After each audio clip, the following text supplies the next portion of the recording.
Hello बच्चों, आप सबको मेरे चैनल पे एक बार फिर से स्वागत है। आज हम लेकर के आए हैं क्लास 10 सीबीएसई से फर्स्ट फ्लाइट का first poem dust of snow. बिल्कुल, और इसके पोएट कौन है? Robert Frost. रॉबर्ट फ्रॉस्ट जो एक अमेरिकन पोएट है।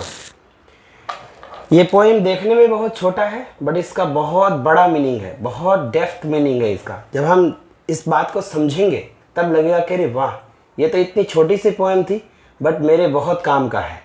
ये जो पोएम है, रॉबर्ट फ्रॉस्ट जितनी भी पोएम्स लगभग लिखते हैं वो सब कॉमन एक्सपीरियंसेस पे आधारित पोएम लिखते हैं। यानी हम सबको इस तरह का जीवन में अनुभव होता ही है। और जितनी भी आप पोएम देखेंगे, आपने क्लास 9 में भी इनका एक पोएम पढ़ा था, द रोड नॉट टेकन। उसमें भी इन्होंने चॉइसेस की बात करी थी कि हमें लाइफ में कैरियर बनाने वाले चॉइसेस को कितनी सावधानी से चुननी चाहिए। बट आज थोड़ा मुद्दा अलग है क्योंकि हर पोएम का जो है अलग अलग मुद्दे होते हैं, अलग अलग बातों को लेकर पोएम्स बनाए जाते हैं।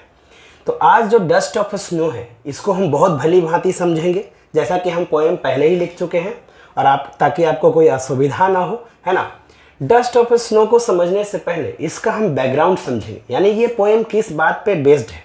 क्योंकि कई ऐसे लोग होते हैं जो सीधे कि इसको हिंदी कर देते हैं या इसको एक्सप्लेन कर देते हैं, बट उसका बैकग्राउंड समझना बहुत ज़रूरी है। इसलिए मेरा वीडियो थोड़ा लंबा भी हो जाता है, क्योंकि एक बार पढ़ने के बाद सीधे कहीं दूसरे वीडियोज़ को देखने की ज़रूरत नहीं पड़ेगी, मैं ये गारंटी देता हूँ आप सबको। चलिए बिना देर के स्टार्ट करते हैं। इसका मेन थीम क्या है, इस पोएम का मेन थीम क्या है, पहले हम ये समझते हैं। कई बार हम अपने जीवन में छोटे चीज़ों को महत्व नहीं देते हैं, यानी हम सिंपल चीज़ों को महत्व नहीं देते हैं। बट कई बार ऐसा होता है कि वो सिंपल चीज़ें वो बहुत बड़े महत्व की हमारे लिए बन जाती हैं, बट हम ये समझते ही नहीं हैं। हम सबको क्या चाहिए?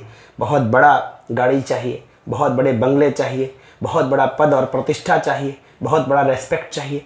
हम हर चीज़ों में बड़ा ही खोजते हैं कि हमें बड़ा चीज़ चाहिए। बट कहीं आप बड़े चीज़ों के चाहत में छोटे चीज़ों को मिस तो नहीं कर रहे हैं। और कई बार ऐसा देखने को मिलता है कि छोटी छोटी चीज़ें भी हमें ज़्यादा खुशियाँ प्रदान करती है। तो इस पूरे पोएम का एक ही मूल मकसद है कि हमें प्रकृति के किसी भी चीज़ को, चाहे वो छोटा हो या बड़ा, वो हमारे काम आते हैं। कोई भी चीज़ निगेटिव नहीं होता, हर चीज़ पॉजिटिव ही होती है, बट उसे आप लेते कैसे हैं ये उस पर डिपेंड करता है। इसलिए हमें हर चीज़ को पॉजिटिवली ही लेना चाहिए। और नेचर का कोई भी चीज़ डिनाई करने जैसा नहीं है, इनकार करने जैसा नहीं है। यानी स्मॉल इंपॉर्टेंस की चीज़ें भी, जिसको हम बहुत कम महत्व देते हैं, जिसको हम इनसिग्निफिकेंट मानते हैं, उसका भी एक बड़ा महत्व है हमारे लाइफ में। और कैसे, ये हम इस पोएम में जानेंगे। बट बैकग्राउंड बताना बहुत ज़रूरी है। हाँ, अभी मैं एक थोड़ा सा बात समझाता हूँ। मैंने यहाँ एक ट्री बनाया है और ये ट्री आप समझ गए होंगे कौन सा ट्री है। यदि आप इस पोएम को कभी पढ़े होंगे तो डिफ़िकल्टीज थोड़ी बहुत आई होगी, बट आज के बाद इस पोएम में कोई डिफ़िकल्टी नहीं होगी। हाँ बिल्कुल, आपने सही समझा, ये है हमारा हेमलॉक ट्री। ये है हेमलॉक ट्री। हालांकि हेमलॉक ट्री आपको ऐसे नहीं लगेगा, बट मैंने एक ड्राइंग किया है और बस एक इशारा किया है कि मान लो कि ये हेमलॉक ट्री है, ठीक है ना। ये क्या है? हेमलॉक ट्री है। और ये हमने छोटा सा यहाँ पे ये बनाया है क्रो। ये क्या बना दिया हमने? क्रो। और यहाँ पे हेमलॉक ट्री है और यहाँ पे बहुत सारे, समझ लीजिए, छोटे छोटे छोटे छोटे क्या है? ये डस्ट ऑफ स्नो है, यानी स्नो के पार्टिकल्स हैं। चूँकि यह ठंडा का मौसम है, बहुत ज़्यादा सर्दी हो रखी है इस पोएम में, जैसा कि देखा गया है। क्योंकि डस्ट ऑफ स्नो कब गिरता है? स्नो गिरने का मतलब क्या है कि अभी मौसम ठंडा है, कभी गर्मी में थोड़ी ना स्नोफॉल होगा। तो इस प्रकार से कवि ने बहुत महत्वपूर्ण बातें बताई है, बहुत महत्व की चीज़ें बताई है। और ये चीज़ जो है ऐसा है, रॉबर्ट फ्रॉस्ट जी का जितना भी पोएम है वो एकदम रियलिटी बेस्ड होती है। वो हमारे लाइफ को बहुत ज़्यादा प्रभावित करती है और आपको लगेगा कि अरे ये तो हमारे जीवन में भी घटा है, और ऐसा होता है बिल्कुल। इसलिए देखिए, अभी मैं इस पोएम को डायरेक्ट बता दूं तो इसका कोई मतलब नहीं रह जाएगा। डायरेक्ट जिसको देखना है और प्लीज़ इस वीडियो को स्किप कर दें अभी, हाँ, और वो चले जाएँ हेल्प बुक में, जिसमें कि हिंदी में भी लिखा रहता है। आप हिंदी का एक टेक्स्ट बुक खरीद लीजिए, मैं यही प्रेस्क्राइब कर देता हूँ। और इंग्लिश और हिंदी उसमें दिया हुआ रहेगा हेल्प बुक में, उसी में देख लीजिएगा, है ना। ये टेक्स्ट बुक से हम बहुत डिटेल करने वाले हैं, जिससे आपको सारे क्वेश्चंस बोर्ड में बनेंगे। तो ये जो हेमलॉक ट्री है और ये सारे जो डस्ट ऑफ स्नो है और ये क्रो है, ये क्या है? अब स्मॉल इंपॉर्टेंस की चीज़ें हैं। जिसे हम अपनी लाइफ में बिल्कुल इंपॉर्टेंस नहीं देते हैं। अभी देखिए यहाँ पे 3 छोटी छोटी चीज़ें जो कितने हमारे लाइफ में चेंजिंग ला सकता है, हमारे लाइफ को बचा सकता है। अब मैंने एक यहाँ सिचुएशन क्रिएट किया है, क्योंकि इसका जब तक हम बैकग्राउंड नहीं समझेंगे हमें पोएम बिल्कुल समझ में नहीं आएगा, इसलिए प्लीज़ वीडियो को अंत तक देखिएगा।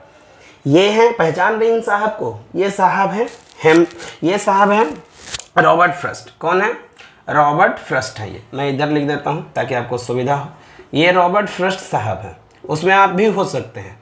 इन्होंने, पोइट लोग क्या करते हैं, कभी कभी अपने आप को भी पोएम में ला देते हैं, ताकि वो सिर्फ अपने आप को ला करके वो बताना चाहते हैं कि वो यहाँ पे कोई भी हो सकता है। ऐसा कोई जरूरी नहीं कि ये प्रॉब्लम इन्हीं के साथ है, ये एकदम हर चीज़ का ये कॉमन प्रॉब्लम है सबके साथ। अब ये प्रॉब्लम क्या है कि कई बार हम लोग क्या होते हैं, डिप्रेशन में चले जाते हैं, यानी बहुत बड़ा सैडनेस हमारे जीवन में आ जाती है, इतनी बड़ी दुख कि हम उससे उबर नहीं पाते हैं। कई बार ऐसा हम लोग को जीवन में आते रहता है, किसी को नहीं आया हो अच्छी बात है, बट बहुतों के जीवन में बहुत सारे उदास पल आते हैं, और इतने गहरे उदास पल आते हैं, उदासी वाले पल आते हैं। हमारी लाइफ में बहुत सारी चीज़ें होती रहती है, किसी के रिश्ते टूट जाते हैं, किसी के घर जो है बर्बाद हो जाता है, किसी का अलग अलग तरह का समस्या है, किसी का बिजनेस में लॉस हो गया, तो हम कई बार डिप्रेशन में चले जाते हैं, और इतने गहरे डिप्रेशन में चले जाते हैं कि हम उससे उबर पाने में मुश्किल होने लगता है हमें, और उबर नहीं पाते हैं। तो आखिर क्या है इसका सॉल्यूशन, आखिर इसी वीडियोज़ में हम जानेंगे, क्योंकि डिप्रेशन से निकलने के तो कई सारे उपाय हैं, लेकिन रॉबर्ट फ्रॉस्ट ने भी बहुत गहरी बातें करी है। और यहाँ पे ये 3 इंपॉर्टेंट चीज़ों के माध्यम से, एक है आपका हेमलॉक ट्री, और एक है आपका डस्ट ऑफ स्नो, और एक आपका है क्रो। ये तीनों हम अपने सोसाइटी में इन तीनों को वैल्यू नहीं देते। देखिए आपको समझाता हूँ, थोड़ा ये वीडियो लंबा होगा, और हर वीडियो मेरा लंबा होता है क्योंकि समझाना रहता है। डस्ट ऑफ स्नो का मतलब क्या है? अब यहाँ डस्ट मतलब आप धूल समझ रहे हो, यहाँ डस्ट का मतलब धूल नहीं है, डस्ट का मतलब है पार्टिकल। क्या है इसका मतलब? पार्टिकल, छोटे छोटे कण, है ना, पार्टिकल।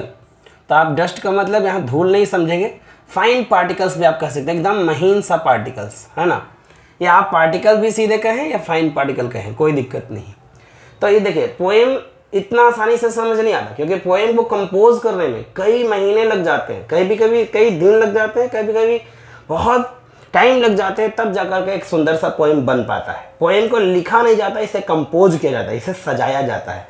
और जिस मनोदशा के साथ, जिस माइंडसेट के साथ पोएट कोई बात को लिखते हैं, हम उनकी गहराई तक नहीं पहुंच पाते, और हम ऊपर ऊपर पोएम को पढ़ के खुश हो जाते हैं कि मैंने तो समझ लिया, बट जब क्वेश्चंस पूछे जाते हैं तो हमारी हवाई उड़ जाती है। इसलिए प्लीज़ एक एक बात को समझिएगा। हम एक माहौल बनाने की कोशिश कर रहे हैं कि क्या आखिर इस पोएम में बताया गया है। इस पोएम में बताया गया है कि हमें स्मॉल थिंग्स का भी उतना ही इंपॉर्टेंस देना है, जो छोटी छोटी चीज़ें हैं उनको भी हमें वैल्यू देना है। अब जिस दिन छोटी चीज़ों को भी वैल्यू देने लगे, खास करके नेचर की छोटी छोटी चीज़ों को, नेचर ने जो भी चीज़ें बनाई है वो सब सोच समझ के बनाया है, वो सब बैलेंस आने के लिए बनाया है। इसलिए नेचर की कोई भी चीज़ विरोध करने लायक नहीं है, यानी हर चीज़ हमें पॉजिटिविटी से भरता है, बट बशर्ते कि आप उसे कैसे लेते हैं इस पर डिपेंड करता है। तो हम स्मॉल थिंग्स को कभी वैल्यू नहीं देते हैं, हम बड़ी बड़ी चीज़ों को ज़्यादा सिग्निफिकेंस देते हैं, हम ज़्यादा महत्व दे देते हैं। इसलिए मैं आपसे कहना चाहता हूँ कि प्लीज़ छोटी छोटी चीज़ों को भी आप ध्यान से देखिए, प्रकृति में जाइए, कभी प्रकृति की गोद में घूमना चाहिए, हरियाली में, ग्रीनरी में, और पेड़ पौधों के बीच जाइए और उनसे बातें कीजिए, उनको साथ रहिए, पल बिताइए, तो आपको असलियत समझ में आ जाएगा, है ना, कि वो कितने सुकून और शांति प्रदान करते हैं। तो यहाँ पे रॉबर्ट फ्रॉस्ट ने बहुत बेहतरीन मुद्दा उठाया है, और खुद रॉबर्ट फ्रॉस्ट ने अपने आप को इसमें लाया है। देखिए आप देख सकते हैं यहाँ मी लिखा है, तो मी यहाँ कौन है? ये राइटर अपने बारे में लिख रहा है, मी, आई, माई, माई सेल्फ, है ना, माइन, ये सब अपने बारे में कवि लिखता है, यानी कवि अपने आप को इंट्रोडक्शन कराना चाहता है, इंट्रोड्यूस कराना चाहता है इस पोएम में, है ना। लेकिन ये समस्या किसी को भी हो सकता है, ये समस्या कॉमन समस्या है, ये एक प्रॉब्लम कॉमन है। अब आपको लग रहा होगा कि ये वीडियो में आखिर क्या ऐसा आप बम फोड़ने वाले हैं। ऐसा कुछ नहीं है, मैं कोई बम फोड़ने वाला नहीं हूँ, लेकिन हाँ, आपके लाइफ में ज़रूर एक बम फूटेगा, और वो बम हमारे को फूटने से कोई नुकसान नहीं होगा, बल्कि फ़ायदा ही होगा, यानी बेस्ट बम है ये, है ना। तो रॉबर्ट फ्रॉस्ट साहब बहुत सीरियस मुद्दा उठाते हैं, जो हर व्यक्ति को जो है प्रॉब्लम होती है। तो आइए देखते हैं। रॉबर्ट फ्रॉस्ट साहब एक बार बहुत ज़्यादा डिप्रेशन में थे, बहुत ज़्यादा डिप्रेशन में थे। और फिर क्या हुआ, उस डिप्रेशन से वो कैसे निकले ये हम लोग जानेंगे। इतने डिप्रेशन में थे कि मान लीजिए आज वो इस तरह की घटना इनके साथ नहीं घटती तो शायद इनका अंतिम समय भी आ सकता था, है ना। ये कभी कभी हम लोग को भी लगता है कि सुसाइड कर ले, क्या कर ले, बहुत सारी ऐसी चीज़ें हमारे मन में आती है, बट ये बिल्कुल गलत है। सुसाइड करना एकदम से हमारे समाज के खिलाफ है ना। मतलब हाँ, हमें जब जीवन मिली है तो हम ऐसे कदम क्यों उठाएं, हम जीवन को एंजॉय क्यों ना करें। चाहे लाख परिस्थिति आए, हमें पूरी जीवन को एंजॉय करना चाहिए। कभी भी हमें गलत कदम उठाने से बचना चाहिए। बट कभी कभी इस तरह के सिचुएशन आते हैं जैसा कि रॉबर्ट फ्रॉस्ट की लाइफ में भी अभी आया हुआ है। फिर होता क्या है, रॉबर्ट फ्रॉस्ट साहब नेचर में थे, कहीं पे जंगल में या कहीं पे टेंशन में थे, बेचारे बैठे थे या सोए थे, जो भी है। सोए तो नहीं, नींद से नहीं सोए थे, बट टेंशन में वो बहुत ज़्यादा थे। और वो हेमलॉक ट्री के नीचे थे। यह ध्यान रखिएगा, सिचुएशन समझा रहा हूँ। एक मान लो जंगल है, नेचर का गोद में है, खुले में कभी गए हुए हैं, और वो ठंडी का मौसम है, यानी कि विंटर सीजन है, जहाँ बर्फ़ वगैरह भी गिर रहा है। तो वो दिन भर बेचारे चिंता में है, दिन भर मान लो चिंता में है वो, है ना। और शाम हो गया, लगभग 5 बज गए। 5 बजे तो ऐसे भी थोड़ा सूरज की किरणें जो है कम हो जाती है, लाइट्स कम हो जाती हैं, तो बर्फ़ वगैरह भी आना शुरू हो जाता है ना। तो यहाँ जो है कवि खुद बैठे हुए हैं आराम से, एकदम टेंशन में, एकदम लीन है वो कि आज तो मेरा लगता है कि क्या कर दें, कुछ भी करने का मन कर रहा है। हो सकता है पत्नी से झगड़ा हुआ हो, डाइवोर्स दे देंगे, ये बहुत तरह की चिंता में है वो। हो सकता है बिजनेस में घाटा लगी हो सकता है इनके लाइफ में कोई और तरह की समस्या हो, कोई भी चीज़ें हो सकती है। लेकिन क्या नेचर उन्हें बचाएगा? ऑफ कोर्स, नेचर सभी को बचाने का काम करता है, बशर्ते कि आप नेचर को कैसे ले रहे हैं, आप नेचर की चीज़ों को कैसे आप ले रहे हैं, इस पर डिपेंड करता है। आइए बिना देर किए हम इसमें समझते हैं। तो यहाँ पे मैंने क्या बता दिया कि इसमें मेनली क्या बताया गया है कि हमें छोटी छोटी चीज़ों को भी बड़ा महत्व देना चाहिए, यानी कि इक्वल इंपॉर्टेंस हर चीज़ का देना चाहिए, क्योंकि कोई छोटी से छोटी चीज़ भी हमारे जीवन में बहुत बड़ा बदलाव ला सकता है। ठीक है ना। आइए देखते हैं। पोएम देखिए बहुत छोटा है, पोएम को मैं 2 मिनट में ख़त्म कर दूँ, चैलेंज दे के 2 मिनट में ख़त्म कर दूँ, बट वैसे पोएम ख़त्म करने से आपको कोई फ़ायदा नहीं मिलने वाला है। इसलिए मैं ये सारी, जो किसी को लग रहा होगा कि ये बकवास कर रहे हैं, तो ये सारी बकवास फ़ायदा देने वाला है, ये सारा ही बकवास बहुत इंपॉर्टेंट होने वाला है। चलिए देखते हैं।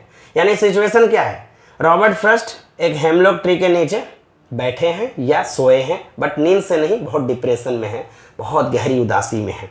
और आज वो उदासी शायद इनका आखिरी भी दिन बन सकता है, लेकिन देखते हैं नेचर उन्हें बचा पाते हैं या नहीं। एक क्रो भी है और बहुत छोटे छोटे क्या हैं ये सब डस्ट ऑफ स्नो है, यानी स्नो के छोटे छोटे पार्टिकल्स हैं, स्नो के छोटे महीन पार्टिकल्स हैं, ये बर्फ़ के छोटे छोटे पार्टिकल्स हैं। और ये बर्फ़ के छोटे पार्टिकल्स जिनको हम कोई महत्व नहीं देते, हम तो ऐसे 1 गिलास पानी लेते हैं, थोड़ा सा पीते हैं और फेंक देते हैं। जब 1 गिलास पानी में से थोड़ा सा पी के आप उतना पानी फेंक सकते हैं, इसका मतलब क्या है कि वो आप पानी आपके लिए इंपॉर्टेंस नहीं रखता है। हालांकि वाटर इज़ लाइफ, आप समझ सकते हैं कि जल ही जीवन है, लेकिन फिर भी ये छोटे छोटे जो स्नो के जो पार्टिकल्स हैं, जो डस्ट ऑफ स्नो है, यानी जो स्नो के पार्टिकल्स हैं, इनको हम क्या भी वैल्यू देंगे। क्रो, आप सोचिए तो हमारे लाइफ में, मान लीजिए हमारे समाज में एक क्रो है, कोयल है। क्रो कैसे करता है? काव काव काव काव। कोयल कैसे बोलता है? कू कू। अब आप बोलेंगे सर ये कोयल की आवाज़ आप क्यों निकालने लगे? तो कोयल भी काला और क्रो भी काला, बट ये दोनों चीज़ें में हम पसंद किसको करते हैं? कोयल को, क्योंकि कोयल की जो आवाज़ होती है वो मीठी होती है, और क्रो को हम वैल्यू नहीं देते हैं। क्रो को हमारे लाइफ में कोई वैल्यू नहीं है। छोटे छोटे जो डस्ट ऑफ स्नो है, स्नो के पार्टिकल्स, इनको भी हम वैल्यू नहीं देते, और हेमलॉक ट्री को भी हम वैल्यू नहीं देते। हेमलॉक ट्री क्या होता है जरा मैं समझा देता हूँ। हेमलॉक ट्री जो होता है एक जहरीला पेड़ है, एक जहरीला ट्री है, जिसके कि फूल जो होते हैं उजले होते हैं, यानी जहरीला पेड़ होने के कारण ये भी हमारे महत्व का नहीं है, यानी समाज में ये अशुभ चीज़ें हैं, जिसको हम बोलते हैं ना शुभ नहीं है। तो ये अशुभ चीज़ें, ये का नेचुरल चीज़ें तीनों, देखो डस्ट ऑफ स्नो यानी particles of snow, particles of snow भी क्या है? हमारा अशुभ चीज़ है, हमारे महत्व का नहीं है। क्रो भी क्या है? वो भी काँव काँव करता है, कहते हैं कौवा जैसा काँव काँव कर रहा है, बंद करो, चुप करो, अपनी आवाज़ बंद करो। तो क्रो भी क्या है? हमारे इंपॉर्टेंस की चीज़ें नहीं है, यानी ये भी अशुभ ही है। और हेमलॉक ट्री खुद ही जहरीला पेड़ है, जिसके जो फूल होते हैं उजले होते हैं और पूरा जहरीला ही पेड़ होता है ये, इसलिए इसका भी कोई वैल्यू नहीं है। बट देखिए कितना वैल्यू में ये बदल जाएगा। नेचर का कोई भी चीज़ है इतनी वैल्यूलेस नहीं होती है, इतनी क्या होती ही नहीं है बिल्कुल, है ना। अब आइए समझते हैं। इस पोएम में कोई अब दम नहीं रहेगा। अब जो हम समझा चुके हैं अभी तक जितना आप पढ़े वो सब पोएम का ही पार्ट था, है ना। अब हम लोग इसको मेनली अब लाइन बाय लाइन देख लेते हैं जो हम लोग माहौल बनाए। आपको याद रखना चाहिए कि रॉबर्ट फ्रॉस्ट अभी बहुत टेंशन में है, हेमलॉक ट्री के नीचे हैं। और चलिए, द वे अ क्रो सुक down on me the dust of snow from a hemlock tree. आपको लग रहा होगा कि यहाँ कोई कॉमा नहीं है, यहाँ कोई फुल स्टॉप नहीं है, यहाँ तो कुछ भी नहीं है। यहाँ तो अंत में क्या है, अंत में एक फुल स्टॉप है। आप ध्यान से देखिएगा अपने बुक में भी जाकर, टेक्स्ट बुक में, तो यहाँ पे एक फुल स्टॉप आपको मिलेगा।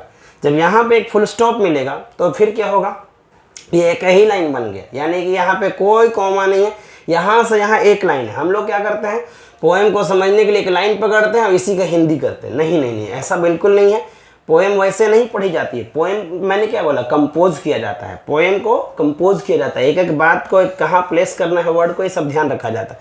तो पोएम का मीनिंग लेने के लिए हम लोग क्या करते हैं, इस लाइन में से इस लाइन में शिफ्ट होना है, इस लाइन से इस लाइन, जब तक हमें फुल स्टॉप नहीं मिलती है हमें पोएम का पूरा मीनिंग समझ ही नहीं आएगा। इसका मतलब ये 2 स्टैंजा जरूर है, बट यहाँ पे लाइन एक ही है। क्यों? क्योंकि जब तक, भाई सेंटेंस क्या होता है, सेंटेंस के लास्ट में हम फुल स्टॉप देते हैं, यानी कि ऐसा ग्रुप ऑफ वर्ड जो कि हमें कंप्लीट सेंस दे दे। तो कंप्लीट सेंस यहाँ तक नहीं देगा, कंप्लीट सेंस यहाँ तक देगा, क्योंकि फुल स्टॉप तो यहाँ है, यानी सेंटेंस यहाँ है। अब देखिए, आप लोग को लग रहा हो कि आप पोएम पढ़ा क्यों नहीं रहे हैं। बिल्कुल मैं पोएम ही पढ़ा रहा हूँ, आप पढ़ना नहीं चाह रहे इसलिए आपको ऐसा शायद लग रहा होगा, बट बने रहिए, एकदम समझ में आएगा। मान लो कि एक पूरे क्लास में हम जब भी ऑफलाइन क्लासेस लेते हैं, इस पोएम को लगभग 1 से 2 दिन चले जाते हैं और फिर भी बच्चे एंजॉय करते हैं। बट यहाँ मैं कोशिश करूँगा कि 20-25 मिनट में इसको सिमटा दूँ, ख़त्म कर दूँ, बट देखते हैं कितना लंबा हो पाता है। द वे मतलब होता है तरीका, द वे, जिस प्रकार से भी। अब मैंने इस पोएम को ऐसे समझना है, पोएम का मीनिंग लेना बहुत टफ होता है। द वे, जिस प्रकार से भी, अ क्रो, एक कौवे ने, सुक डाउन ऑन मी, मुझ पर हिलाया, यानी डाली को हिलाया, और मुझ पर dust of snow from a hemlock tree, यानी कि क्या है, एक कौवा ने चाहे जिस प्रकार से भी डाली को हिलाया। डाली को 3 प्रकार से हम हिला सकते हैं, यानी डाली 3 प्रकार से हिल सकती है। कैसे कैसे? एक उड़ता हुआ कौवा आया और हेमलॉक ट्री पे बैठा, क्योंकि हेमलॉक ट्री के जो ब्रांचेज होते हैं ना बहुत फ्लेक्सिबल होते हैं, यानी थोड़ा सा बैठने पर वो डाली हिलने लगता है ना। तो क्रो आया उड़ते हुए और वो हेमलॉक ट्री पे बैठ गया। अब बैठ गया तो उसके डाली जाहिर सी बात है हिलेगी। सुक का मतलब हिलना, और हिली, चाहे तो वो उड़ता हुआ कौवा आके बैठेगा तब डाली हिलेगी, या बैठा हुआ कौवा उड़ेगा। जैसे मान लो पहले से वो रेस्ट में, यानी बैठा हुआ है, अभी वो उड़ना चाहता है, जब वो उड़ेगा तो उसके प्रेशर से, उसके फोर्स से डाली भी क्या होगी, हिलना शुरू हो जाएगा। जब उड़ेगा तो भी हिलेगा। हाँ, अब मान लीजिए कौवा बैठा हुआ है और उसको कोई खुजली हुआ, ऐसे ऐसे करने लगा, उससे भी डाली हिलेगी, है ना। या फिर वो कौवा जो है उसे ठंड लग रही होगी, ऐसे ऐसे कांप रहा होगा, तो भी डाली हिलेगा।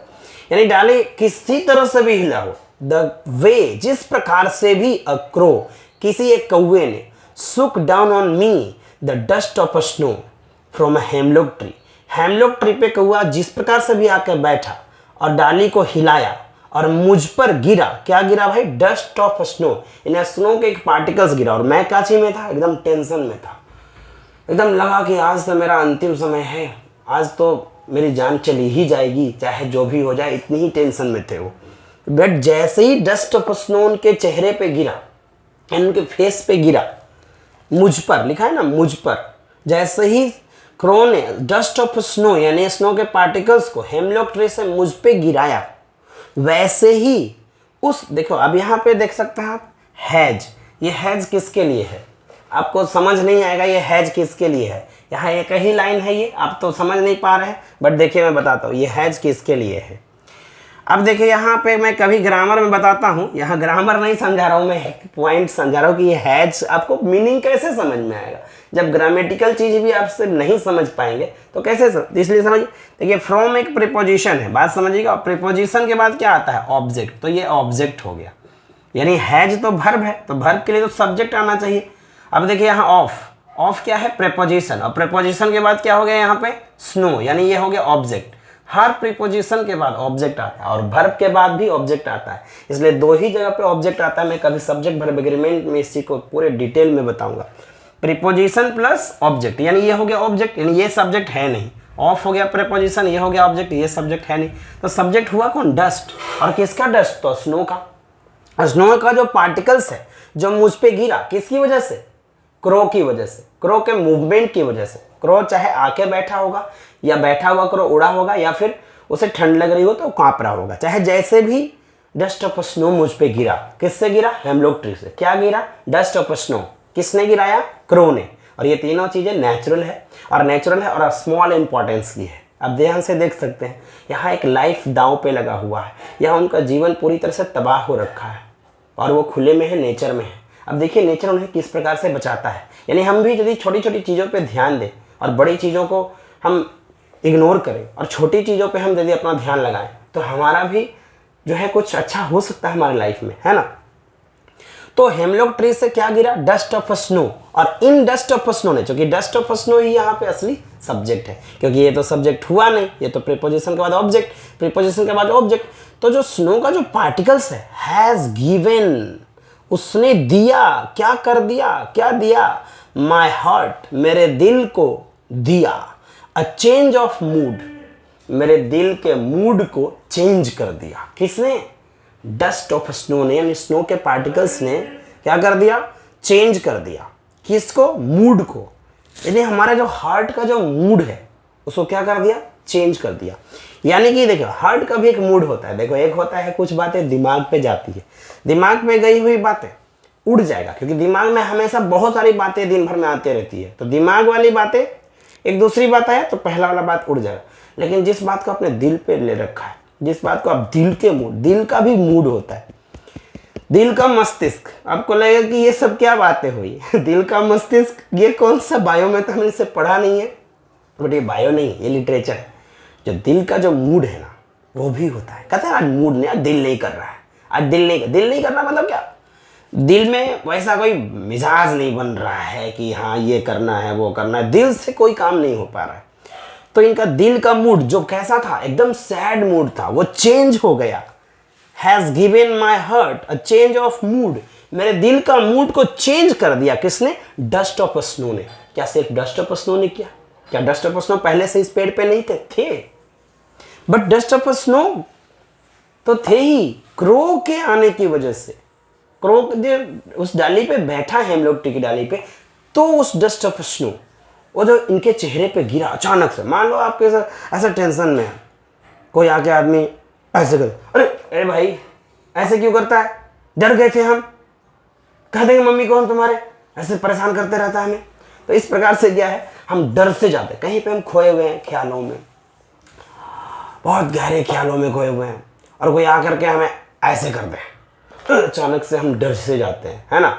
तो या फिर मान लो हम लोग कभी ऐसे कोने में छुप जाते हैं, कोई आता है ऐसे, और फिर क्या करते हैं, जब कोई आता है तो उसे हुआ ऐसा करके हम उसे डराते हैं। तो इस प्रकार से भी थोड़ी ज़्यादा दहशत बन जाती है। आप लोग भी ऐसे करते होंगे, किसी के आते हुए देख कर के कोने में छुप जाते होंगे और फिर ऐसे डराते होंगे।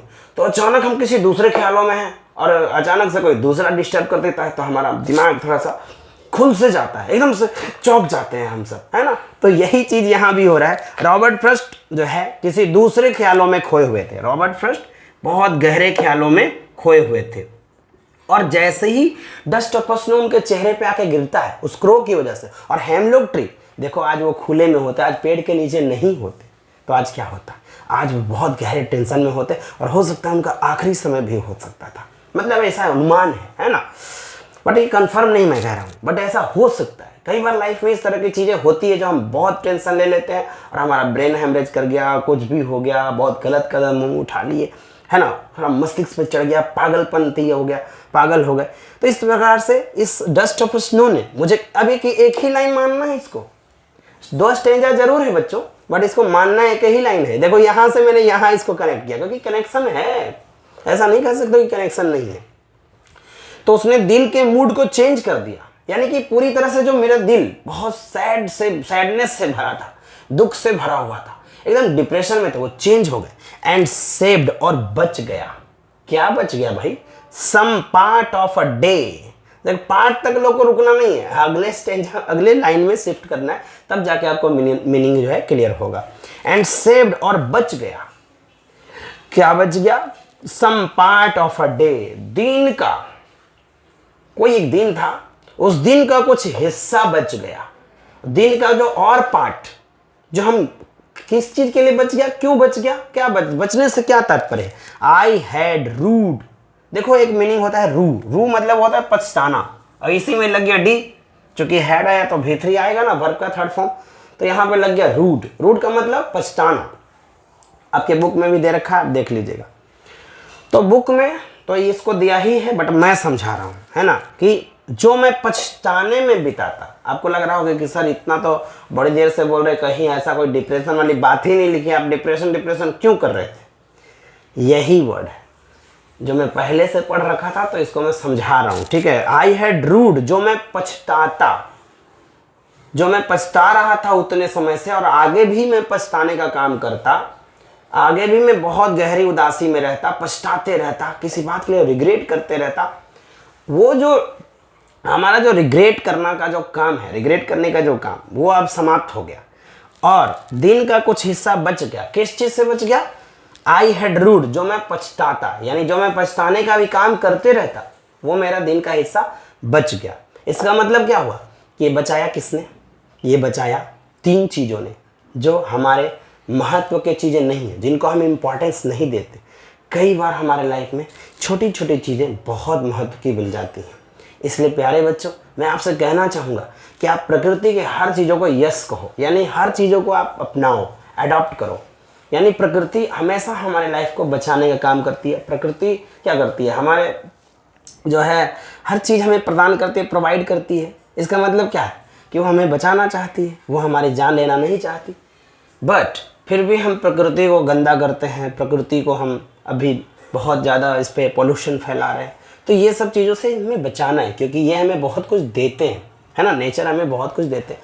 तो मैं सीधे तौर से ये कहना चाहूँगा, फिर से देखिए पोएम कितना था, पोएम बहुत छोटा था। हम आपको फिर से थोड़ा सा फ्रेश करके और इसको समझा दे। देखिए पोएम में हम 2 मिनट में पोएम ख़त्म कर देते, बट वो सिर्फ हिंदी था, है ना। अभी जो हम बताए इसका गहरा मीनिंग समझा रहे हैं। इसलिए प्लीज़ आप भी जब कभी इस तरह की गहरी चिंता में हो तो खुले में चले जाएं और अपने आप को एंजॉय करें। और हर छोटी छोटी चीज़, कोयल हो, कोई छोटे छोटे कीड़े हो, उन पे नज़र रखो। उन पे नज़र रखोगे तो आपका ध्यान लगेगा, अरे वाह ये कीड़े कितने मस्त हैं, कितने अच्छे से चल रहे हैं, क्या एक्टिविटी है इसका।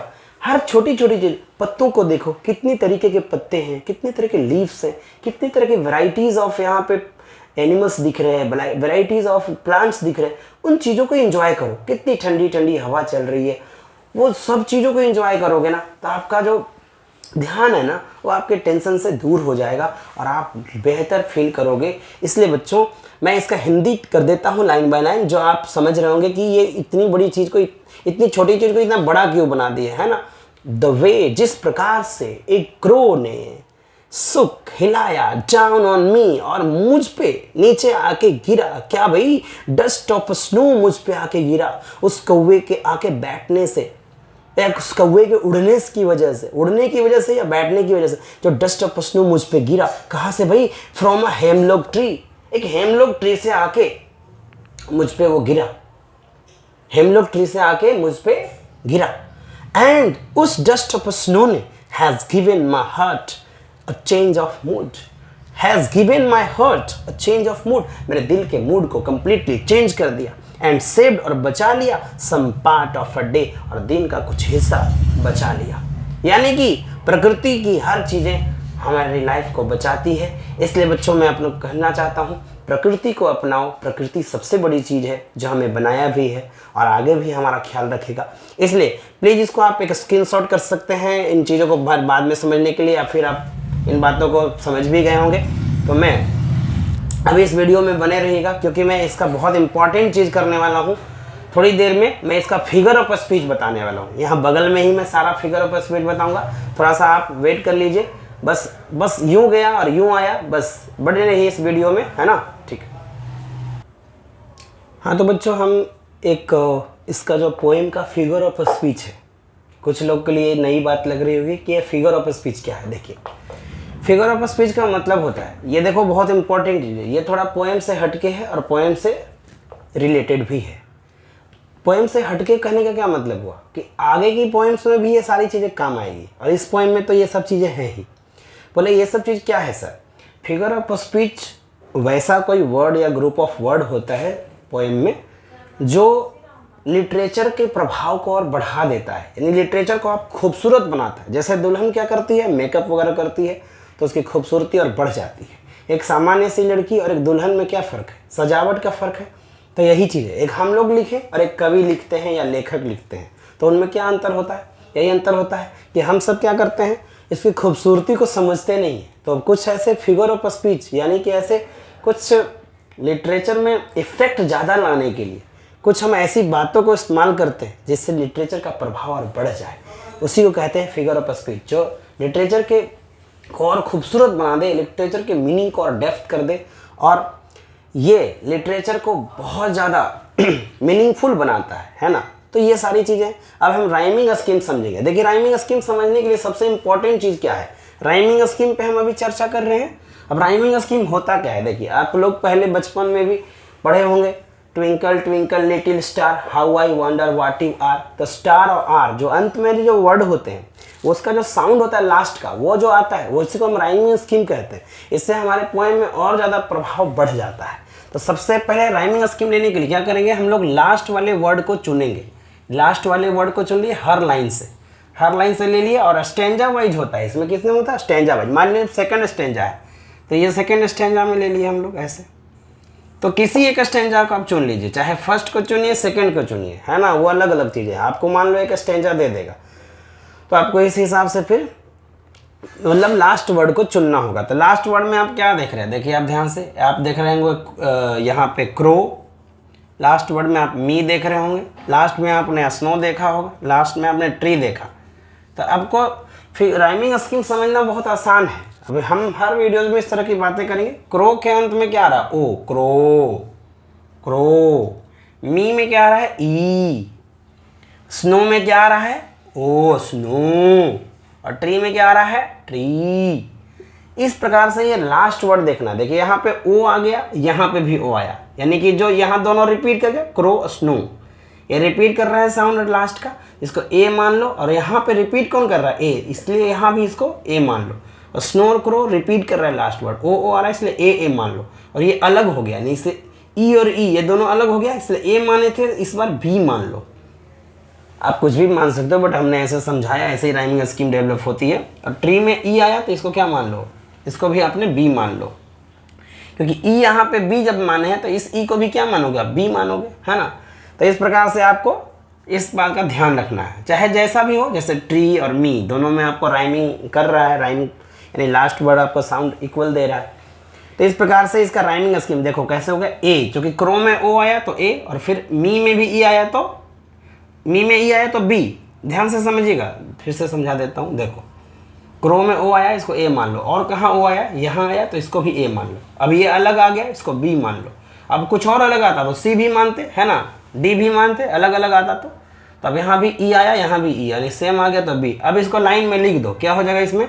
ए बी, क्या हो जाएगा? ए बी, है ना। ये चीज़ है। हालांकि ये छोटी पोएम है लेकिन बहुत बड़ा इसका महत्व होता है, इसलिए मैंने इतना लंबा वीडियो खींचा। तो इसका राइमिंग स्कीम हो गया ए बी। इसमें भी देखो हर्ट में ट आया, यहाँ भी ट आया, यहाँ ड आया, यहाँ भी ड आया। तो जहाँ जहाँ ट आया उसको ए मान लो, ए। और यहाँ आया बी, और यहाँ बी, मूड रूड। तो ए बी ऐसे आ गया, यानी ये राइमिंग स्कीम कहलाता है। तो राइमिंग स्कीम उम्मीद है कि आप समझ गए होंगे। दूसरा है एलिटरेशन। एलिटरेशन का मतलब होता है फर्स्ट साउंड का रिपीट करना। आप देखिए, ध्यान से देख सकते हैं फर्स्ट साउंड कहाँ रिपीट कर रहा है। आइए देखते हैं। हैज में आ रहा है ह और हर्ट में भी आ रहा है ह।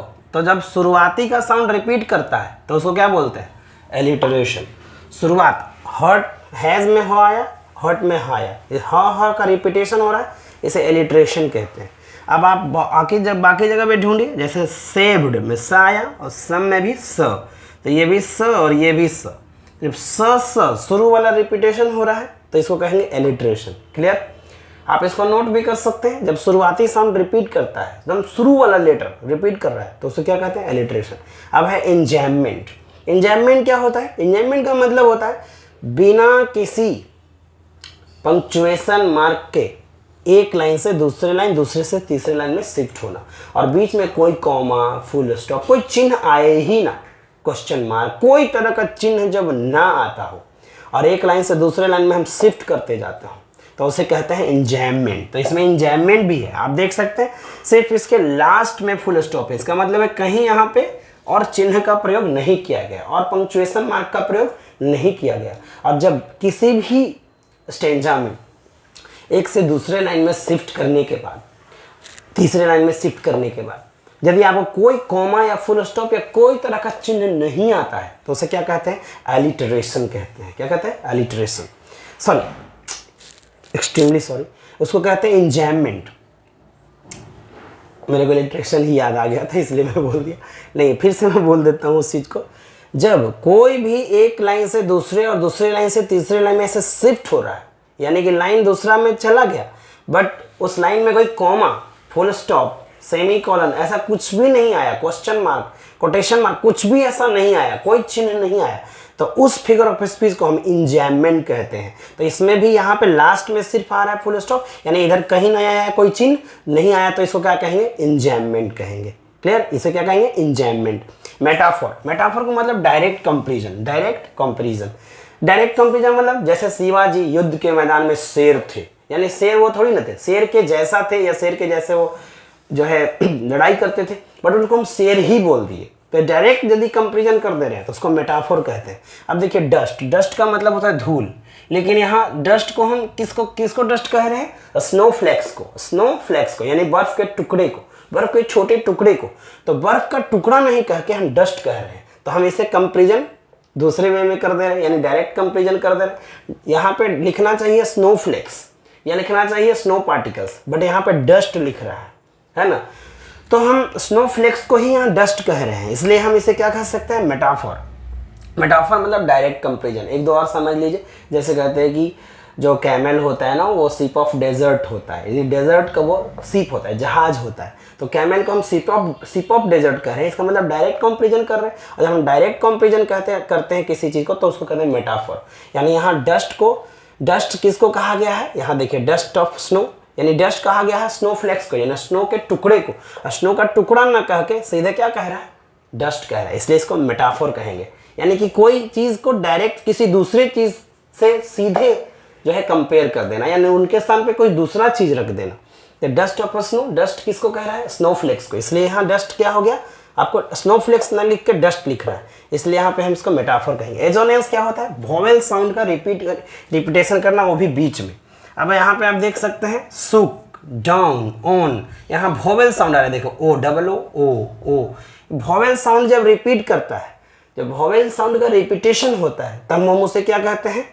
उसे कहते हैं हम एजोनेंस। लेकिन हाँ, एक और चीज़ होती है जो इसमें नहीं बताया गया है बट हम इसमें बता दे रहे हैं। एक होता है कॉन्जोनेंस, जिसमें हम क्या करते हैं? कॉन्सोनेंट साउंड को रिपीटेशन होती है उसमें। जैसे आप देख सकते हैं हेड, ड आया, रूड में भी ड आया, तो इस शुरुआती में नहीं, बीच में या लास्ट में यदि ड ऐसे आ रहा है तो इसका मतलब क्या है? ये रिपीटेशन हो रहा है एक ही साउंड का, और वो भी कॉन्सोनेंट साउंड का, तो उसे कॉन्जोनेंस कहते हैं, जो यहाँ नहीं लिखा हुआ है। इमेजरी का मतलब क्या होता है? ऐसा कोई बात जिससे हमारे मन में एक पिक्चर बनने लगे, एक इमेजिनेशन बनने लगे।